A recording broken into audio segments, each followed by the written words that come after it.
है उस रेखा का सच जो लक्ष्मण ने सीता की रक्षा के लिए कुटिया के बाहर खींची थी। वाल्मीकि रामायण में रामायण के सबसे महत्वपूर्ण हिस्से लक्ष्मण रेखा का जिक्र ही नहीं करते। हम सभी जानते हैं कि रावण द्वारा सीता का हरण होने से पहले लक्ष्मण उस कुटिया में एक लाइन खींचकर गए थे ताकि इसके अंदर कोई नहीं घुस सके, ये रेखा सीता की रक्षा कर सके। हम सभी को मालूम है कि रावण द्वारा सीता का हरण करने से पहले लक्ष्मण जब श्री राम को खोजने गए तो कुटिया के बाहर एक ऐसी रेखा खींच गए जो सीता की रक्षा कर सके। इसे लक्ष्मण रेखा के नाम से जाना जाता है, लेकिन तुलसीदास की रामचरितमानस और वाल्मीकि की रामायण में ऐसी किसी रेखा का जिक्र ही नहीं हुआ। वाल्मीकि रामायण को सबसे प्रामाणिक और साक्ष्यजनक रामायण माना जाता है। इसके बाद तुलसीदास की रामचरितमानस का जिक्र आता है। पूरे रामायण की कहानी में सबसे पेचीदा प्रकरण लक्ष्मण रेखा है, जिसे लेकर अक्सर बहस और चर्चा होती है। सवाल भी किया जाता है कि क्या ऐसी कोई वास्तविक रेखा थी भी या नहीं। आइए अब आपको वो कहानी बता देते हैं जो लक्ष्मण रेखा के रूप में प्रचलित है। एक सुनहरा हिरण कुटिया के सामने आता है। सीता उसे देखती है।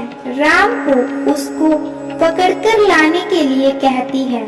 सीता के ज्यादा जोर देने पर राम उसके शिकार के लिए निकलते हैं। दरअसल मारीच नाम का राक्षस हिरण का रूप धरकर आता है। जब राम उसका शिकार कर लेते हैं तो मरते समय में मारीच राम की आवाज में लक्ष्मण और सीता का नाम लेकर रुदन करता है। ये सुनकर सीता लक्ष्मण को भाई की मदद के लिए जाने को कहती है। शुरू में लक्ष्मण नहीं जाना चाहते, लेकिन जब जाते हैं तो कुटिया के बाहर एक रेखा खींचकर जाते हैं। ये एक ऐसी रेखा थी जो ऐसी ताकत से लैस थी कि जो भी इसे पार करता वो जलकर भस्म हो जाता। रामचरितमानस किस तरह इसे देखती है।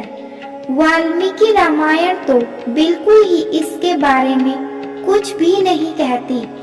रामचरितमानस में भी इसका सीधा जिक्र नहीं है, बल्कि रामचरितमानस के लंका कांड में इसका उल्लेख रावण की पत्नी मंदोदरी द्वारा किया गया है। वाल्मीकि रामायण क्या कहती है। वाल्मीकि रामायण का आरण्यक कांड में इस घटना का विस्तार से वर्णन किया गया है। इसमें कहा गया है कि सीता के नाराज होने पर जब लक्ष्मण बड़े भाई की तलाश में निकल गए, वाल्मीकि रामायण कहीं नहीं लिखती कि लक्ष्मण ने जाते हुए कोई रक्षा रेखा खींची थी।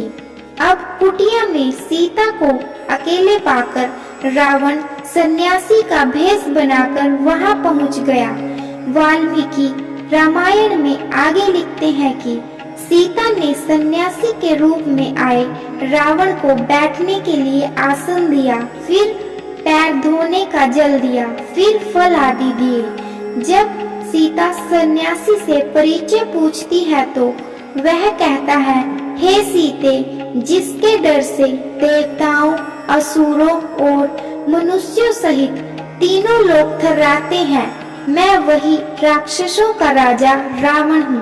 तब सीता रावण को धमकाती है और अपमानित करती है। वाल्मीकि रामायण श्लोकों के जरिए कहते हैं, तब सीता अपने और अपने पति के बारे में बताती है। फिर सीता का रावण से वाद विवाद होता है। और रावण के लिए अपमानजनक शब्दों का इस्तेमाल करती है। खुद के लिए अपमानजनक शब्दों का प्रयोग होते देखा रावण क्रोध में आकर अपना रौद्र रूप प्रकट करता है। फिर सीता जी का बलपूर्वक अपहरण कर लेता है। शास्त्र कहते हैं कि लक्ष्मण अभिमंत्रित रेखा बनाना जानते थे। लक्ष्मण रेखा आप सभी जानते हैं, पर इसका असली नाम शायद आपको नहीं पता होगा। लक्ष्मण रेखा का नाम सोमतिथि विद्या है। यह भारत की प्राचीन विद्याओं में से एक है, जिसका अंतिम प्रयोग महाभारत युद्ध में हुआ था। चलिए जानते हैं अपने प्राचीन भारतीय विद्या को। कुछ जगह ये तर्क दिया जाता है कि वास्तव में लक्ष्मण एक रेखा बनाकर गए थे। ये वेदों से अभिमंत्रित रेखा थी। माना जाता है कि ये वेद मंत्र एक कोड है जो सोमनाथ कृतिक यंत्र से जुड़ा है। पृथ्वी और बृहस्पति के मध्य कहीं अंतरिक्ष में वह केंद्र है जहाँ यंत्र को स्थित किया जाता है। वह यंत्र जल, वायु और अग्नि के परमाणुओं को अपने अंदर सोखता है।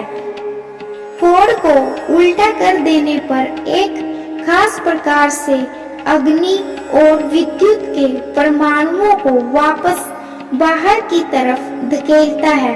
तब लेजर बीम जैसी किरणें उस रेखा से निकलने लगती हैं। पुराणों में ऋंगी ऋषि के हवाले से लिखा है कि लक्ष्मण इस विद्या के इतने जानकार हो गए, कालांतर में ये विद्या लक्ष्मण रेखा कहलाई जाने लगी। महर्षि दधीची, महर्षि सांडिल्य भी इस विद्या को जानते थे। दोस्तों, आपको वीडियो अच्छी लगी है तो वीडियो को लाइक और चैनल को सब्सक्राइब करें। Thanks for watching.